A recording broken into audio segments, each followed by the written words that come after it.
Olá, meu nome é Marcelo Lopes, estamos aqui juntos para podermos estudar a Palavra de Deus. Eu quero dizer para vocês que é uma grande honra que eu tenho em abrir a Palavra de Deus e juntos podermos ter esse privilégio de podermos estudar as Sagradas Escrituras. Eu quero agradecer a Deus em primeiro lugar porque hoje nós temos acesso à Palavra de Deus e podemos lê-la e estudar quando assim bem o desejamos. E louvado seja o nome do Senhor por isso. Esse é um privilégio que nós temos. E é um motivo de agradecer a Deus por este motivo. Eu queria dar continuidade hoje sobre o assunto que a gente já vem abordando algumas vezes, né, sobre a verdade. E hoje eu gostaria de abordar um outro tema que é de extrema importância. Antes eu gostaria de pedir que vocês pudessem dar o seu like para dizer se vocês estão gostando ou não dos temas abordados e da forma como eu estou explanando os assuntos, e também que vocês possam se inscrever no canal, que vocês possam ativar o sininho para que vocês possam receber outros estudos que eu posteriormente estarei colocando disponível nas redes sociais. Eu peço que vocês possam me acompanhar pelo YouTube, pelo Facebook e posteriormente eu também estarei abrindo uma conta no Instagram. Vamos falar com Deus para podermos pedir a orientação do Espírito Santo para podermos abrir a Palavra de Deus. Bendito Deus, amado Criador, louvado e engrandecido seja o Teu nome, Pai querido, pelo privilégio de poder abrir a Tua Palavra e podermos descobrir a Tua vontade para as nossas vidas. Te pedimos, Pai querido, que o Teu Santo Espírito possa falar ao nosso coração. Que tudo que for falado aqui, Pai querido, seja de acordo com a Tua Palavra e seja para a honra e glória do Teu santo nome. Dai-nos a Tua bênção, perdoe os nossos pecados, sara as nossas enfermidades. É o que eu te peço e te agradeço em nome de Jesus. Amém, Senhor. O texto que nós iremos começar o estudo de hoje, ele se encontra em 1 Timóteo, capítulo 3, versículo 15. Diz assim a palavra de Deus: para que se eu tardar, o apóstolo Paulo está dizendo a Timóteo, né? Fique ciente de como deve ser o vosso proceder na casa de Deus, que é a igreja do Deus vivo, coluna e baluarte da verdade. Eu queria trabalhar um pouquinho nesta última frase, coluna e baluarte da verdade. A igreja do Deus vivo, ela é a coluna. O que é coluna? Algo que dá sustentação, e baluarte da verdade. Eu fui procurar no dicionário o que significava a palavra baluarte. E olha o que eu descobri.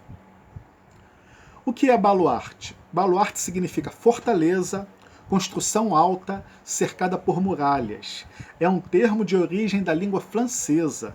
No sentido figurado, baluarte significa lugar seguro, sustentáculo, e é usado para descrever os elementos essenciais que servem de fundamento e que sustentam alguém ou alguma coisa. Profundo, né?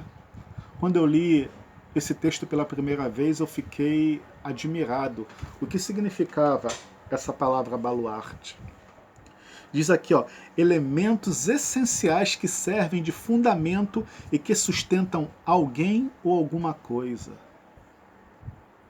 O que a verdade sustenta? Aqui está dizendo que é a igreja do Deus vivo. Como nós abordamos nos estudos anteriores, nós vemos o quê? Que a verdade é o quê? A verdade é Deus. Tudo que está ligado a Deus é a verdade, porque nós vemos que a verdade é Deus o Pai, Deus o Filho, Deus o Espírito Santo, a palavra de Deus e a lei de Deus. Vocês concordam com o que eu estou falando? Então diz aqui, olha só, significa uma fortaleza, uma construção alta. Olha que enorme responsabilidade tem esse tema sobre a verdade. É por isso que o Espírito Santo de Deus, ele iria guiar o povo de Deus a toda a verdade, lembrando o que eu falei para vocês. que a Igreja de Deus ela passou um período muito longo de perseguição, onde o poder perseguidor ele perseguia, ele matava, ele torturava. E ao descobrirmos os mistérios da palavra de Deus, nós identificamos quem é esse poder opressor. Todos aqueles que eram contra os seus ensinamentos eram taxados como hereges, e muitos eram lançados nas fogueiras. Vamos dar continuidade então? Olha só, eu queria dar continuidade também ao livro de Timóteo. Olha só o que diz 2 Timóteo, capítulo 4, versículo de 1 a 5. Olha só o que diz. Conjuro-te perante Deus e Cristo Jesus, que há de julgar os vivos e os mortos, pela sua manifestação e pelo seu reino. Prega a palavra, insta, quer seja oportuno, quer não. Corrige, repreenda, exorta com toda longanimidade e doutrina, pois haverá tempo em que não suportarão a sã doutrina. Pelo contrário, cercar-se-ão de mestres segundo as suas próprias cobiças, como que sentindo coceira nos ouvidos. Olha só o que diz agora. E se recusarão a dar ouvidos à verdade, entregando-se às fábulas. Tu, porém, sede sóbrio em todas as coisas. Suporta as aflições, faz o trabalho de um evangelista e cumpre cabalmente o teu ministério. Muito profundo, né? Diz que nos últimos dias as pessoas iriam se recusar a dar ouvidos à verdade, entregando-se a fábulas, a lendas, deixando a palavra de Deus para se sustentar em heresias, em tradições humanas. Eu peguei esse mesmo texto e fui ver a tradução dele na Bíblia, na linguagem de hoje. Olha só o que diz 2 Timóteo, capítulo 4, versículo de 1 a 5, na linguagem de hoje. Na presença de Deus e de Cristo Jesus, que julgará todos os seres humanos, tanto os que estiverem vivos como os que estiverem mortos. Eu ordeno a vocês com toda firmeza o seguinte: por causa da vinda de Cristo e do seu reino, preguem a mensagem e insista em anunciá-la, seja no tempo certo ou não. Procure convencer, repreenda, anime e ensine com toda a paciência. Pois vai chegar o tempo em que as pessoas não vão dar atenção ao verdadeiro ensinamento, mas seguirão os seus próprios desejos. Olha só, as suas próprias vontades. E arranjarão para si mesmas uma porção de mestres que vão dizer o que elas querem ouvir. Eu quero abrir um parêntese aqui. Você sabia que hoje em dia tem igreja para todos os gostos? Se você quer uma igreja que você possa beber, tem igreja que você possa beber. Elas dizem que vocês só não podem se embriagar. Se vocês querem uma igreja para vocês terem prosperidade aqui na terra, embora no ministério de Jesus Cristo ele sempre pregou o porvir, o seu reino que estava para vir, embora ele soubesse que essas coisas seriam importantes, né? Como ele relata. Se vocês querem uma igreja que possa dançar, que possa rodopiar, que possa fazer uma série de coisas, olha, hoje em dia tem igreja para todos os gostos e para todos os tipos. Se você gosta de um sambinha, né? Tem igreja que tem músicas com ritmos de samba. Se você gosta de funk, né? De uma série de outros estilos musicais, tem igreja para todos os tipos. Será que isso agrada a Deus? Será que a igreja está indo na contramão do mundo, como diz a palavra de Deus? Ou será que o mundo está adentrando para dentro da igreja? Enfim, vamos dar continuidade a esse texto de Timóteo. Diz assim, ó, essas pessoas deixarão de ouvir a verdade para dar atenção a lendas, mas você seja moderado em todas as situações. Suporte o sofrimento, faça o trabalho de um pregador do Evangelho e cumpre bem o seu dever de servo de Deus. Muito poderoso, né? Aqui fala que nos últimos dias as pessoas deixariam de dar crédito à verdade para dar ouvidos a lendas. É por isso que o Espírito Santo, uma das funções dele, a função dele era convencer o mundo do pecado, da justiça e do juízo e guiar o povo de Deus a toda a verdade. E nesses estudos sobre as colunas da verdade, nós vamos identificar o que precisaria ser restaurado em relação a esses temas. Vamos lá. A primeira coluna da verdade é Deus o Pai.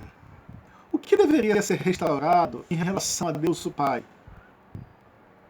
Eu coloquei aqui algumas coisas, de repente pode ter outras, mas eu coloquei aqui, ó, só Ele merece a adoração. Só Deus o Pai merece a adoração. Mas tem outro ser que deseja ser adorado. Nós vemos isso em Mateus capítulo 4, na tentação de Jesus. Satanás ele fez uma série de ofertas a Cristo, né? Jesus ele estava com fome e Jesus Cristo falou: se tu és o Filho de Deus, transforma essas pedras em pães. Mas Jesus Cristo venceu ele pela palavra de Deus revelada.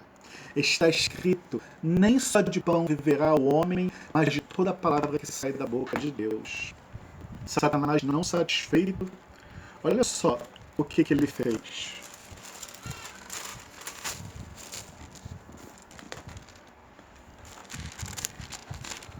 Diz assim, ó.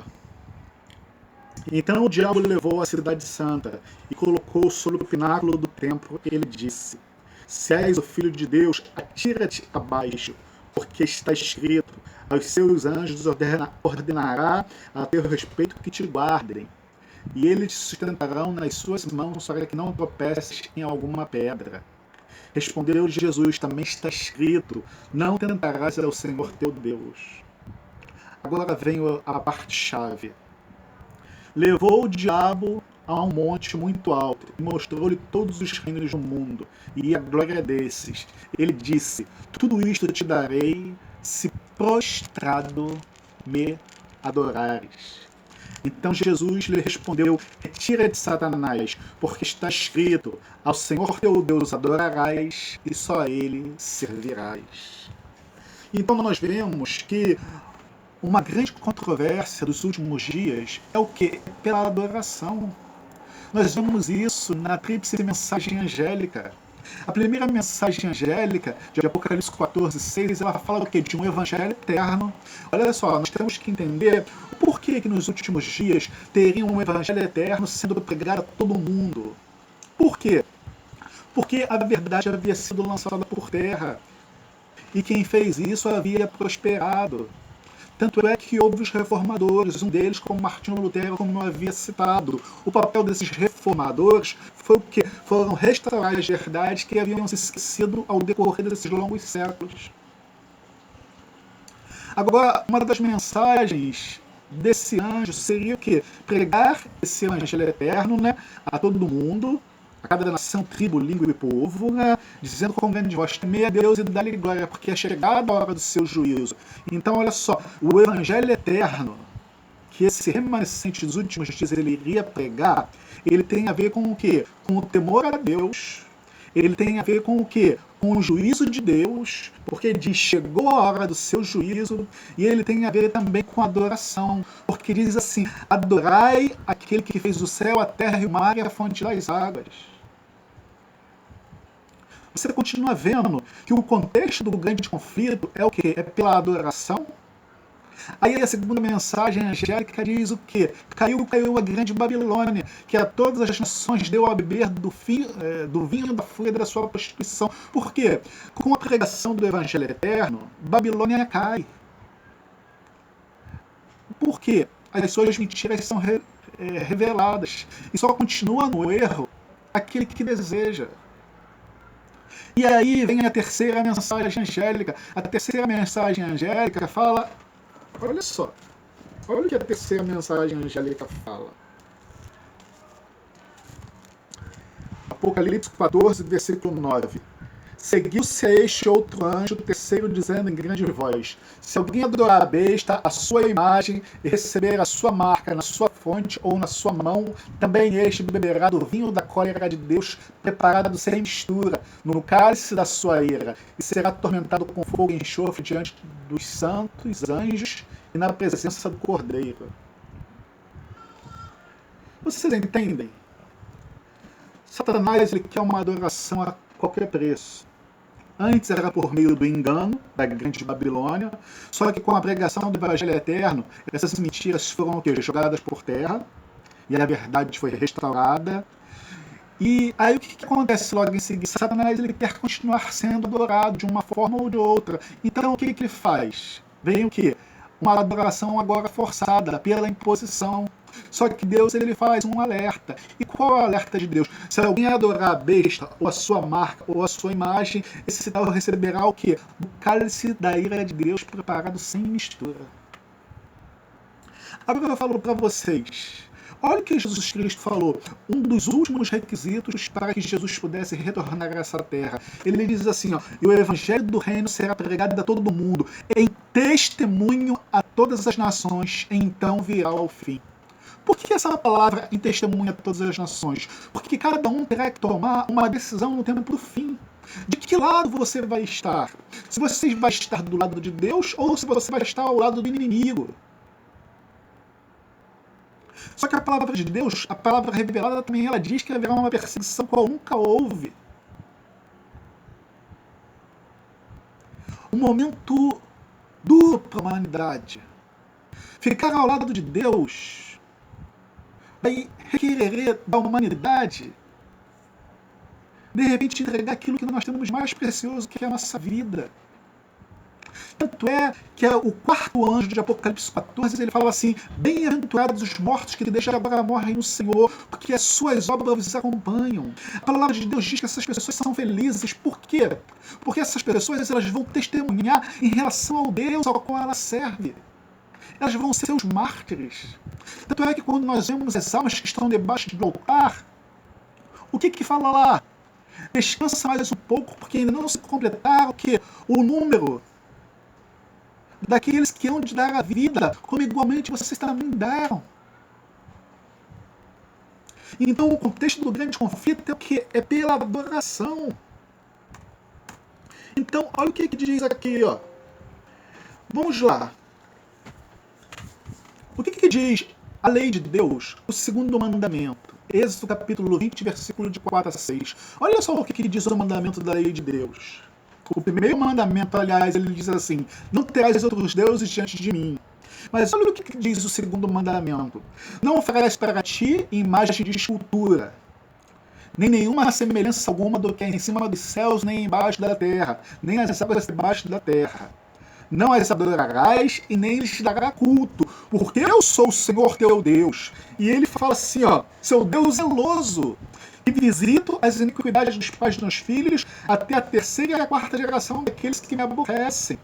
E faço misericórdia aos milhares aos que me amam e guardam os meus mandamentos. Eu pergunto, tem você guardado os mandamentos de Deus?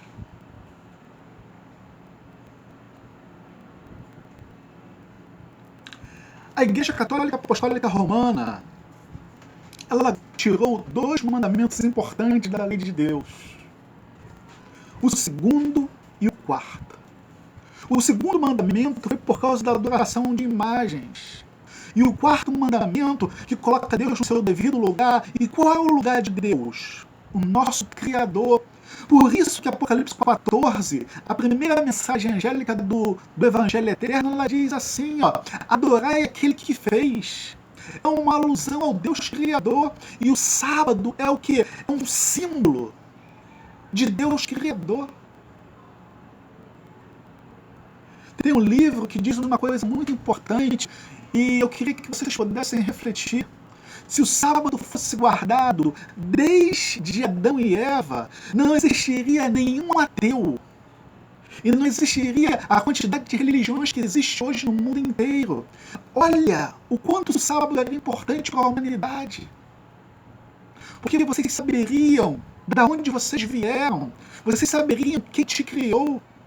Então o sábado era nada mais, nada menos que o lembrete do Deus Criador. E ele está nesse grande contexto da adoração. Muito forte. Muito forte.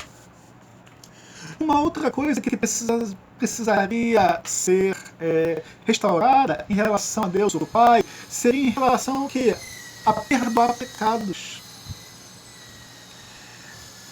Em Marcos capítulo 2, versículo 7, olha só o que diz. Porque fala ele deste modo, isto é blasfêmia. Quem pode perdoar pecados, senão um, que é Deus?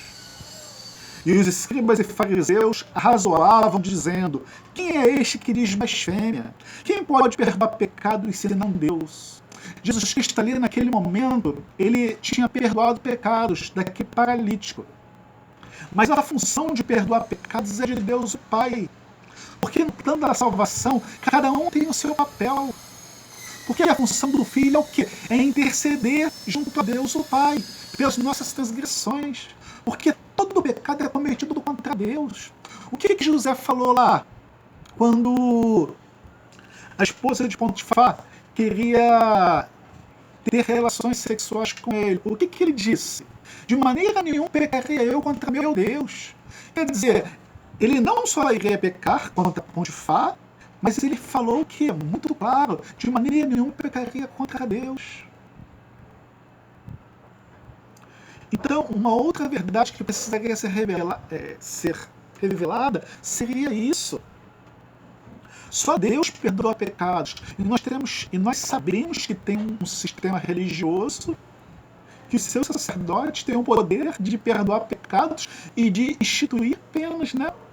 Eu me lembro que quando me confessei ao padre, né, há muitos e muitos anos atrás, eu era um adolescente, ele mandou no final que eu rezasse algumas Ave Maria, alguns Pai Nosso, e eu teria perdoado aqueles pecados. Muito forte, né? Tem outros assuntos que eu queria abordar, mas o tempo também não permite. O livro de Apocalipse fala em relação a 4 cavalos, né? Cavalo branco, cavalo vermelho, cavalo preto e o cavalo amarelo. O cavalo branco foi do ano 31 ao ano 100. Foi o período em que os apóstolos estavam vivos. A verdade de Deus permaneceu intacta, da forma como eles receberam de Jesus Cristo. Depois veio o cavalo vermelho. As perseguições elas se intensificaram e foi um momento muito difícil para a igreja cristã. Mas esse momento era um momento de grande bênção. Perseguição, martírio, isso eram bênçãos comparadas às coisas que estavam para vir. Depois vem o cavalo preto. Se o cavalo branco significa a pureza, o cavalo preto significa o quê? O contrário. Ele vai do período de 313 a 538 depois de Cristo. É um período onde a igreja se uniu com o Estado.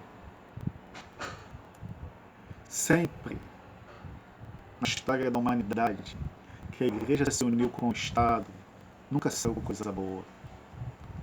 Porque eles sempre quiseram impor às pessoas as suas vontades.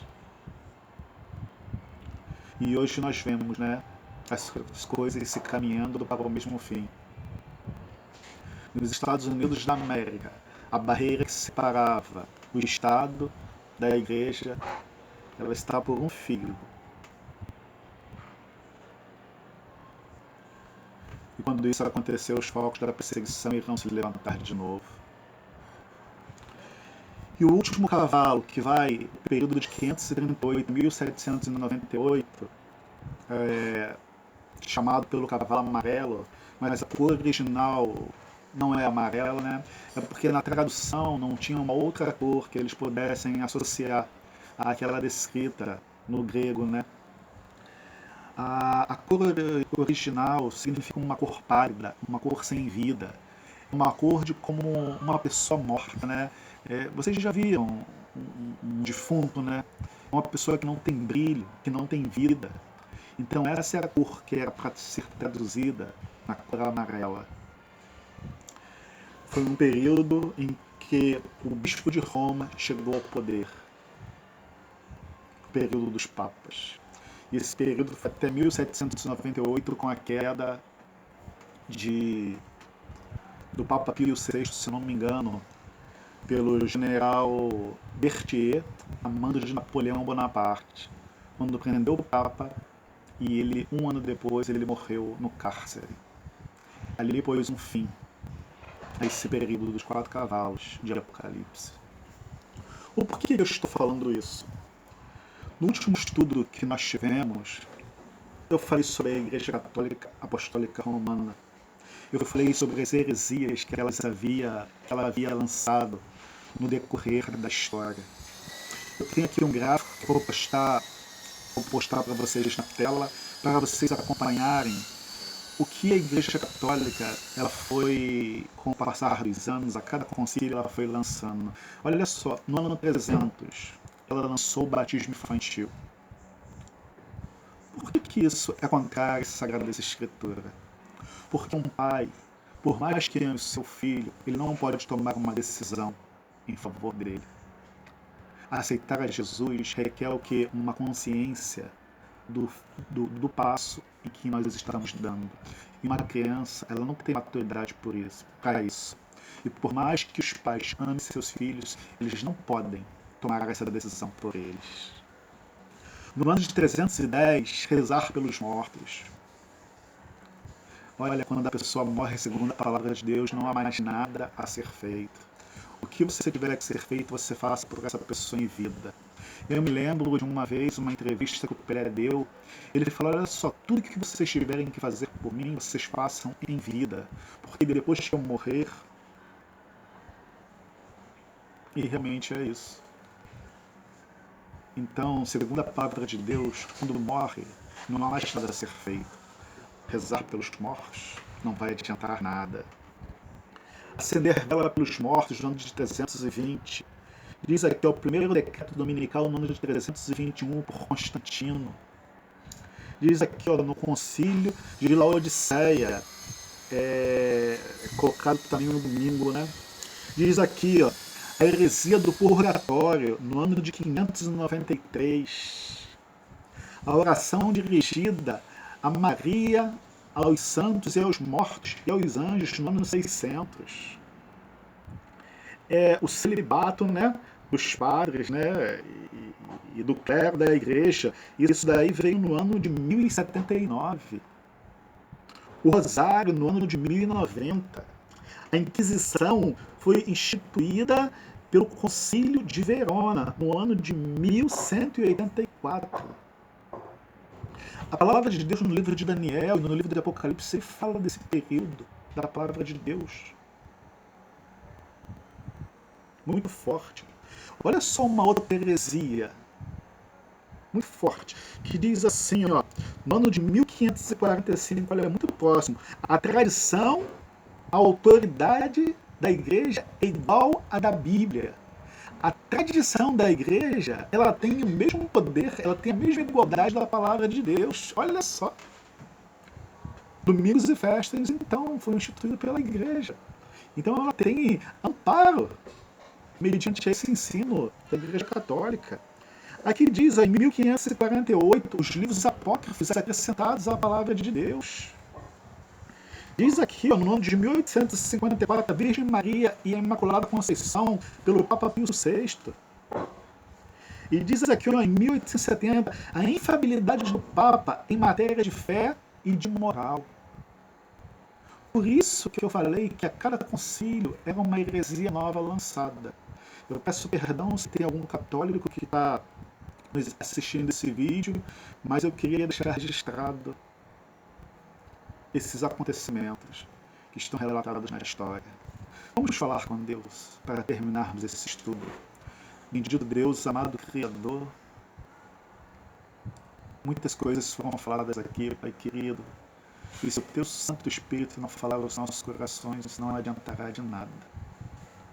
Bendito Deus, por favor, que a Tua verdade possa encontrar moradia em nossos pensamentos e em nossos corações, e possa produzir frutos para a eternidade. Que a Tua palavra possa ser o nosso guia. É o que eu te peço e te agradeço em nome de Jesus. Amém. Senhor. Até logo, até um próximo estudo para a honra e para a glória de Deus. Não se esqueça de colocar nos comentários o que você achou sobre esse assunto. Até logo.